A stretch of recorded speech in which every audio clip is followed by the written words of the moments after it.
Plant nutrition. ஓகேங்களா, just plant நியூட்ரிஷன்ல என்னென்ன பார்க்க போறோம் அப்படின்னா வந்து மேக்ரோ நியூட்ரியன்ட், மைக்ரோ நியூட்ரியன்ட் அதனுடைய பேரு, ஒருவேளை அது குறைஞ்ச என்னென்ன டிசீஸ் வருது பார்த்துட்டு அதுக்கப்புறம் நியூட்ரிஷன், மோட் ஆஃப் நியூட்ரிஷன் ஒன்று இருக்கும் அதில். அதுக்கப்புறம் வந்து ஹைட்ரோபோனிக்ஸ், ஏரோபோனிக்ஸ்ல கேள்விப்பட்டிருக்கீங்களா? இதெல்லாம் கேட்க நிறைய இது வந்து காமனானது. இந்த ஹைட்ரோபோனிக்ஸ் தெரியுமா? ஹைட்ரோபோனிக்ஸ் அப்படின்னா என்னது உங்களுக்கு தெரிஞ்சீங்க சொல்லுங்க. வித்தவுட் சாயில், சாயில் இல்லாமல் வாட்டர் ஒன்றும் இல்லை, ஒரு நம்ம டப்பா வச்சிருக்குல்ல, ஒரு ஒரு பீங்கன் மாதிரி பெருசாக ஒரு இது இருக்கும், அதில் தண்ணி வந்து விட்டுருவாங்க. அந்த தண்ணியிலே தாவரத்துக்கு தேவையான எல்லா நியூட்ரண்ட்டும் ஆட் பண்ணிடுவாங்க. அதுக்கு மேலே வந்து ஒரு இது மாதிரி வச்சு லேயர் மாதிரி வச்சு தாவரத்தை வந்து வளர்ப்பாங்க. ஓகேங்களா, ஸோ இது வந்து ஹைட்ரோபோனிக்ஸ் சொல்லுவாங்க, சாயில்லெஸ் கல்ச்சர். அது இன்னும் யார் கண்டுபிடிச்சா என்ன மீடியம் வந்து பயன்படுத்துகிறாங்க. ஓகேங்களா, ஸோ அதை மட்டும் பார்த்துப்போம்.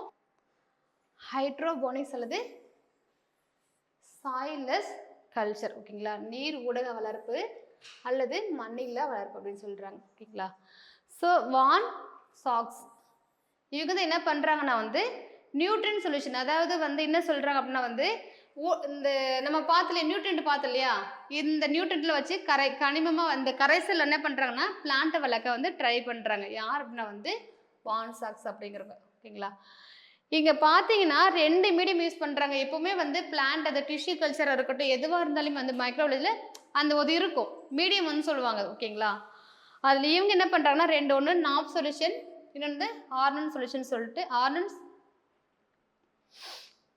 ஓக்லண்ட் சொல்யூஷன் சொல்லிட்டு மொத்தம் வந்து 2 இருக்கா, 2 தான் இருக்கு. நாப்சஸ் கரைசல், ஆர்னன் அப்படின்னு சொல்லிட்டு 2 கரைசல் இருக்கு. இந்த 2 மீடியம் வச்சு என்ன பண்ணுவாங்கன்னா பிளான்ட்ஸை வந்து கல்ச்சர் பண்ணுவாங்க. ஓகேங்களா, ஏதாச்சும் ஒன்று ஃபாலோ பண்ணுவாங்க. இந்த ஹைட்ரோபோனிக்ஸ்ங்கிற வார்த்தையை வந்து யார் கண்டுபிடிச்சாங்க அப்படின்னா வந்து இது முக்கியம், கோரிக் 1940 வந்து ஹைட்ரோபோனிக்ஸ் அப்படிங்கிற வார்த்தையை வந்து சொல்லியிருப்பாங்க. நம்ம பார்த்தீங்கன்னு வச்சுக்கோயேன், இதெல்லாம் வந்து நம்ம வந்து குறைவாக தான் பண்ணிட்டு இருக்கோம். பட் வெஸ்டர்ன் கண்ட்ரிஸ்லாம் பார்த்தீங்கன்னா கமர்ஷியலாகவே பண்ணிட்டு இருக்காங்க. சின்ன சின்ன வெஜிடபிள்ஸ் எல்லாம் இருக்கு இல்லையா, அதெல்லாம் என்ன பண்றாங்க கமர்ஷியலாகவே வளர்க்குறாங்க.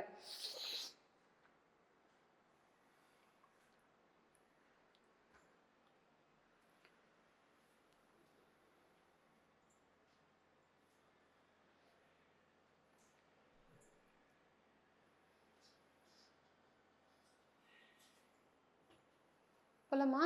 ஃபர்ஸ்ட் அந்த அதாவது நியூட்ரன் சொல்யூஷனை வச்சு தாவரத்தை வந்து வளர்க்கலாம்னு சொன்னது இவர். 2 வந்து மீடியம் யூஸ் பண்ணுறாங்க. ஒன்று நாப் சொல்யூஷன், 2வது வந்து ஆர்னன். ஹைட்ரோபோனிக்ஸ் வார்த்தையை சொன்னது வந்து கோரிக்கு. ஸோ கமர்ஷியலாக நாம் வந்து பண்ணலானாலையும் வெஸ்டர்ன் கண்ட்ரிஸில் வந்து இது பண்ணிட்டு இருக்காங்க. ஏன்னா அவங்க ஃபுல்லாக என்ன பண்ணிட்டாங்க, சாயிலை வந்து பொல்யூட் பண்ணிட்டாங்க இல்லையா, சாயில் பொல்யூஷன் ஆயிடுச்சு. அப்போ சாயில் வந்து விளைவிக்க முடியாது இல்லையா, அப்போ என்ன பண்ணுறாங்கன்னா இந்த ஹைட்ரோபோனிக்ஸ் மெத்தட் வந்து ஃபாலோ பண்ணுறாங்க. ஓகேவா, ஸோ இதுதான். ஓகேங்களா, இந்த மாதிரி ஒரு இது இருக்கும். இதில் என்ன பண்ணுவாங்க, ஃபுல்லாக வந்து இது வரைக்கும் வாட்டர் எடுத்துருவாங்க. இப்போ என்ன பண்ணுவாங்கன்னா மேலே வந்து ஃபிக்ஸ்டாக வச்சுட்டு இங்கே என்ன பண்ணுவாங்க பிளான்ட் இருந்தது வந்துச்சு, கீழே வந்து இந்த வேர் எதில் இருக்கும், இந்த தண்ணியில் வந்து மூழ்கிட்ட மாதிரி இருக்கும். இப்போ இதுக்கு வழியே என்ன பண்ணுவாங்கன்னா பைப் இங்கே வச்சுருக்காங்க இல்லையா, இந்த இது வழியே வந்து எல்லாமே அந்த சொல்யூஷன், அது நியூட்ரியன் கலந்த எல்லா சொல்யூஷன் ஆகணும் அந்த பைப் வழி வந்து தாவரத்துக்கு போகும். ஓகேங்களா, நெக்ஸ்ட் ஏரோபோனிக்ஸ். ஸோ ஓகே, இங்க நம்ம பார்த்தோம் ஹைட்ரோபோனிக்ஸ். வாட்டர் வந்து என்ன இருக்கு, இது வரைக்குமே இருக்கு இல்லையா. இப்போ ஏரோபோனிக்ஸ் எப்படி இருக்கும், எப்படி ஸ்ப்ரே பண்ணுவாங்க, சேம் மெத்தட் தான். இப்போ வாட்டர் வந்து நிறைய இதில் நிறைய கன்சியூம் ஆகல வாட்டர். இப்போ அதை குறைக்கிறதுக்கு என்ன பண்ணுறாங்கன்னா சேம் இதே மெத்தட் தான். இங்கே பைப் வந்து செட் பண்ணுறவாங்க. நம்ம எப்படி பார்த்து இப்போ வந்து சில தாவரங்கள் தண்ணி ஸ்ப்ரிங் மாதிரி இப்படி சுற்றிட்டு இருக்கும் இல்லையா, தண்ணி தான் இல்லையா, அதே மாதிரி வந்து என்ன பண்ணுவாங்கன்னா இங்கே இது பண்ணி செட் பண்ணிவிட்டு இது மேலே வந்து ஸ்ப்ரே பண்ணி தண்ணி வந்து இந்த வேர் மேலே விழுற மாதிரி ஸ்ப்ரே சுற்றிட்டே இருக்கும். ஓகேங்களா, இந்த ஸ்ட்ரக்சர் பார்த்தா தெரியும்.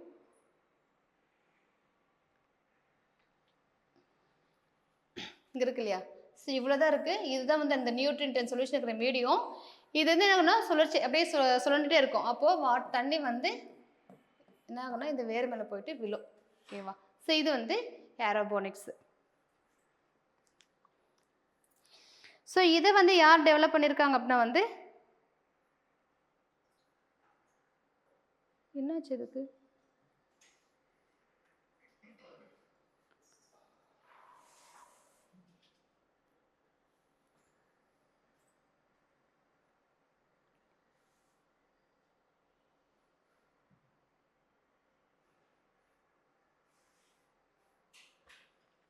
காற்றூடக வளர்ப்பு. ஓகேங்களா, தமிழ்ல.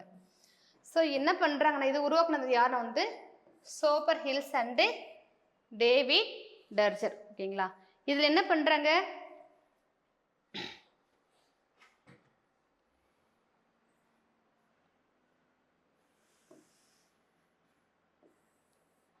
என்ன பண்றாங்க, அந்த நியூட்டன் கலந்த அந்த வாட்டர் என்ன பண்றாங்கன்னா வந்து ரூட் மேல வந்து தெளிக்கிறாங்க. ஓகேங்களா,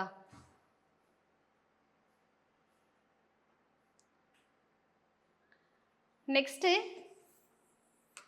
நைட்ரஜன் ஃபிக்சேஷன். நம்ம ஆல்ரெடி வந்து கொஞ்சம் கொஞ்சம் எங்க பார்த்துருப்போம் அப்படின்னா வந்து எங்க பார்த்தோம், பாக்டீரியா பார்க்கும்போது பார்த்துருப்போம்.